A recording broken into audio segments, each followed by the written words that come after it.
정육점에서 항이 들어오는 거 아니야? 소고기 안 팔린다고?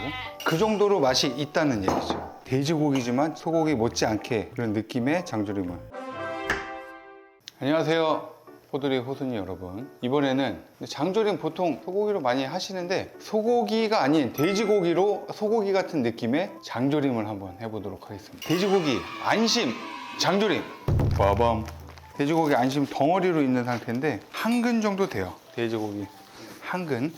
이 상태에서 핏기만 제거를 해주고 익히기 좋은 사이즈로 한 이 정도 길이로, 이 정도면 이제 찢었을 때 먹기 좋은 사이즈죠. 근데 이렇게 끓는 물에다가 맛술을 반 컵 정도 넣어주시고, 맛술을 이제 고기를 삶을 때 넣으면 고기가 좀 부드러워지기도 하고 이 잡내나 이런 거를 잡아주기 때문에 도움이 됩니다. 그래서 이렇게 넣고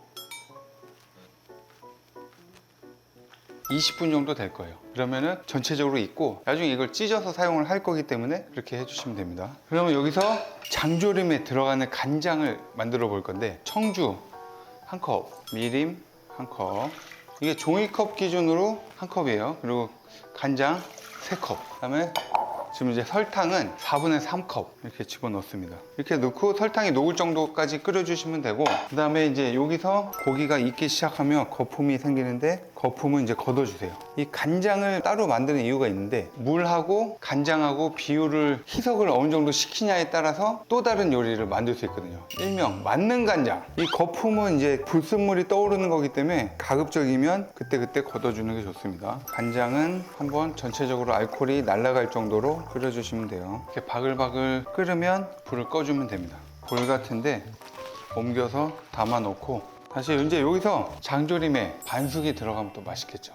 그래가지고 여기다가 반숙을 한번 삶아 보도록 하겠습니다. 그래서 그냥 끓는 물에 소금 좀 넣고 달걀은 좀 상온에 꺼내 놓은 거예요. 그대로 넣으면 금이 가기 쉬우니까 이렇게 살포시. 이래도 금이 갔어요 벌써.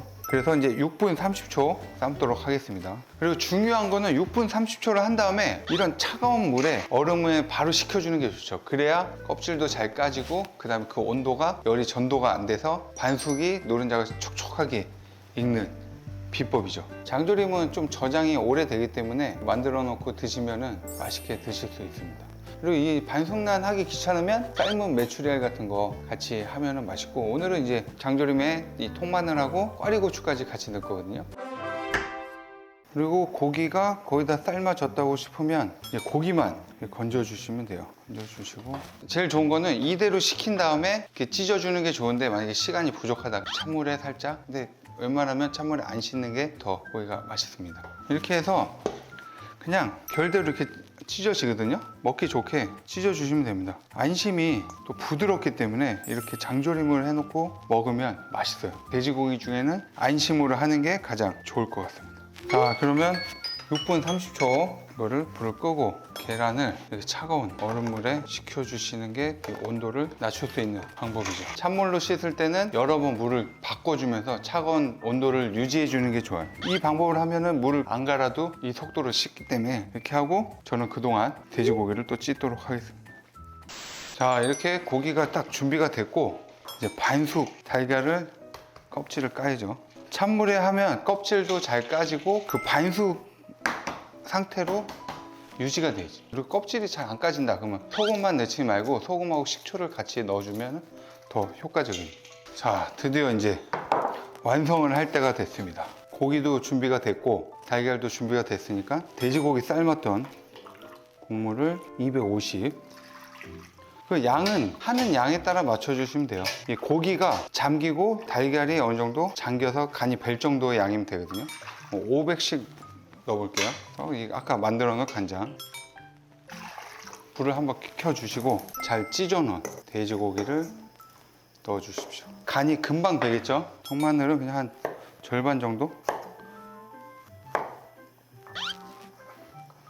넣어주시고, 그 다음에 꽈리고추. 꽈리고추 좋아하시는 분들은 더 넣으셔도 되고, 아니면 청양고추, 매콤한 거 좋아하시면 청양고추 넣으셔도 됩니다. 마늘이 일단 어느 정도 익어야 되기 때문에 한 소끔 끓여주시고, 그 상태에서 달걀을 하나씩 넣어주고. 와, 이거 방송 나가면 정육점에서 항이 들어오는 거 아니야? 소고기 안 팔린다고?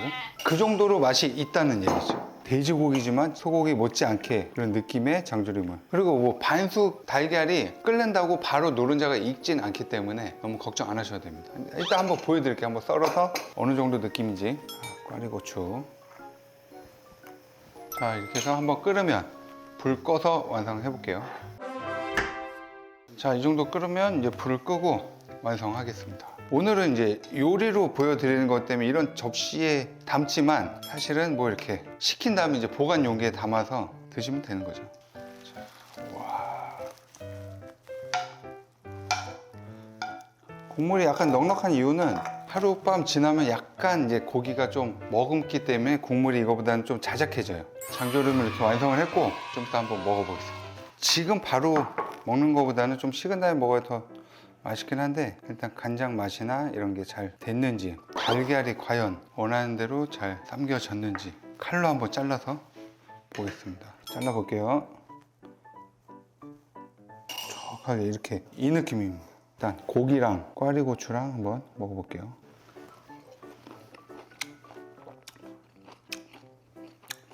돼지고기인데 식감이 소고기 홍두깨 이런 거 삶아서 찢어놓은 것처럼 그런 결이 살아있고 간이 쏙쏙 배 있어요. 달걀.